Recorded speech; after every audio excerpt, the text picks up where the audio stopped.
Mark Rogers TV with a little late night review of Michigan and Utah, with the Utes winning at home 24-17. Utah clearly the better team in this game, but didn't dominate on defense nearly as much as they did in Ann Arbor last year, 26-10, when the Wolverines could not muster an offensive touchdown. So the defensive effort was still the difference in this game for Utah. So let's run it down from both sides here. Let's start on Utah's side with Travis Wilson at quarterback, 24 of 33, 208 yards, no touchdown passes, one interception, had a touchdown run on the read option play for Utah as they took a 10-3 lead at that point. They basically had control of the game, although they never ran away from Michigan, and the Wolverines actually had the ball twice in the fourth quarter late on Utah's side of the field, trailing by a touchdown with a chance to tie the game. And, of course, there was the Rudock interception return for the touchdown to put Utah up 24-10. And there was also the 4th and 1 stop, a very impressive play, as Michigan earlier had a 2nd and 2 after a pass completion and completed a pass to the right flat for a yard, and then couldn't complete the 4th and 1 play that they needed to have in the waning minutes of the game. Utah got it. They moved down the field with the passing offense. The first drive of the football game really spared Devontae Booker to become involved as a runner until they were down near the red zone, and Booker took it in from there in terms of setting up Utah for the field goal. Remember last year, the one thing Michigan had going for it on defense against Utah was that the Utes only ran for 81 yards rushing. A similar story at 2.2 yards per carry for the team last year in Ann Arbor in the Big House. This season, Devontae Booker's a man. He's very impressive. He's got quick feet. He runs tirelessly. He is a fighter. He's a slasher when he needs to be. And again, he can sometimes hit the hole, and he's got the quick enough feet to go laterally and beat the defenders to the corner. But he was just 22 for 69. He was used as well in the passing game, 7 catches for 55 yards. I thought Travis Wilson really managed the game well, didn't turn the ball over, an issue with Utah's offense last season with Wilson at the helm. Utah is very impressive on defense. They completely stuffed the Michigan run. Now, we're not going to know if Utah's defensive front is quite as dominant as it has been the past couple seasons, and especially last season, with some NFL talent up front until they face a better run offense. Michigan apparently has not improved in that category, although they were facing one of the better units in the front seven in Utah. Devion Smith runs extremely well. He's not an explosive back, but he's tough, runs for tough yardage. He sees the hole. He did miss a few opportunities in the run game, but Michigan's offensive line continues to be the issue. So we saw the same issues tonight offensively that we've seen going back to the Rich Rod era, and definitely over the last couple of years in Brady Hoke's tenure. Offensive line in the run game, atrocious. That's point number one. And then Jake Rudock turning the ball over 3 times. 1 interception, not his fault. Receiver ran downfield. It was the freshman receiver and didn't come back for the football. There was a miscommunication. Rudock threw it underneath and threw the pick in the first quarter. The other 2 interceptions were horrible.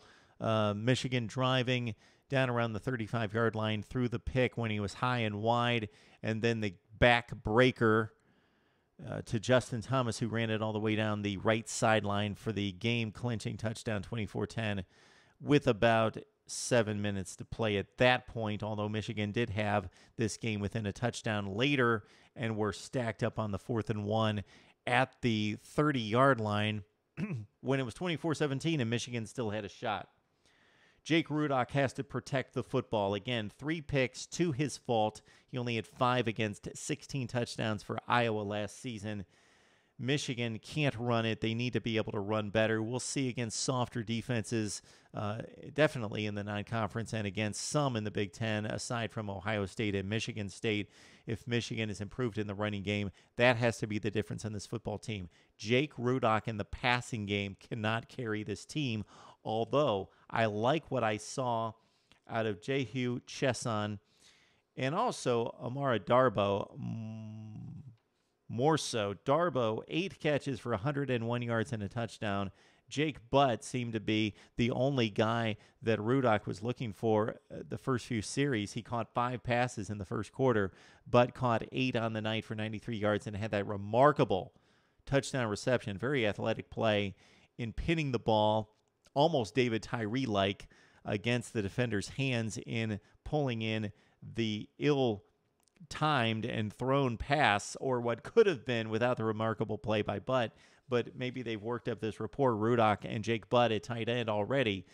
Jake Butt caught 41 passes last year, and at this pace is going to catch a whole bunch more. Again, 8 for 93 with a touchdown for Michigan, as he was the primary receiver in the first quarter and in the first half.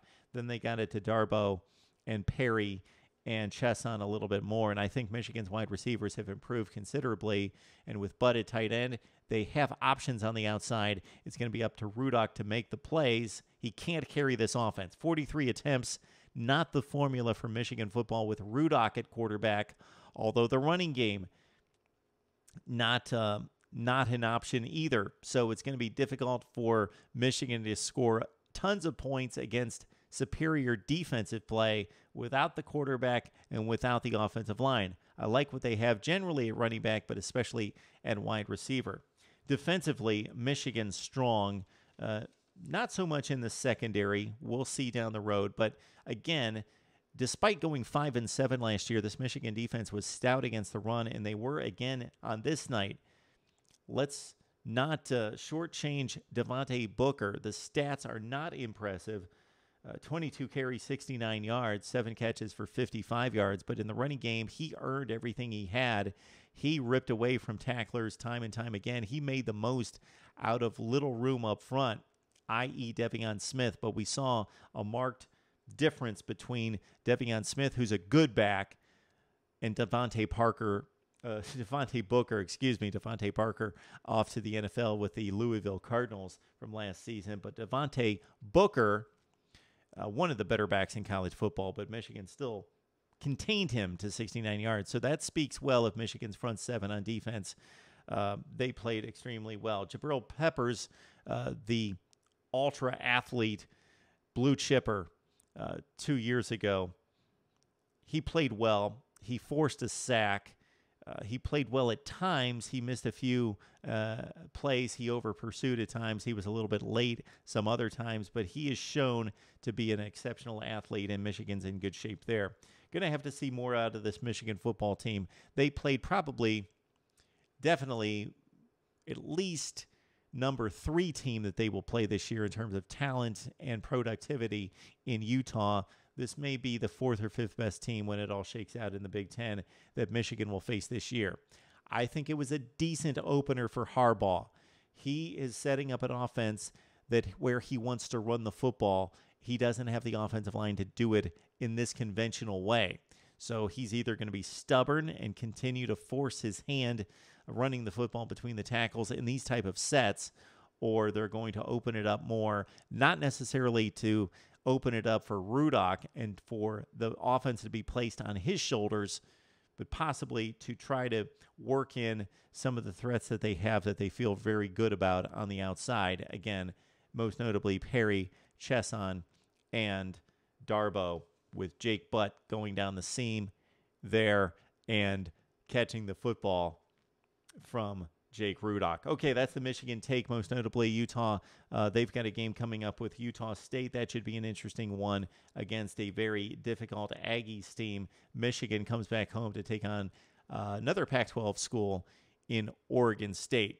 Need to hear from you now on Michigan, on Utah, right here on Mark Rogers TV.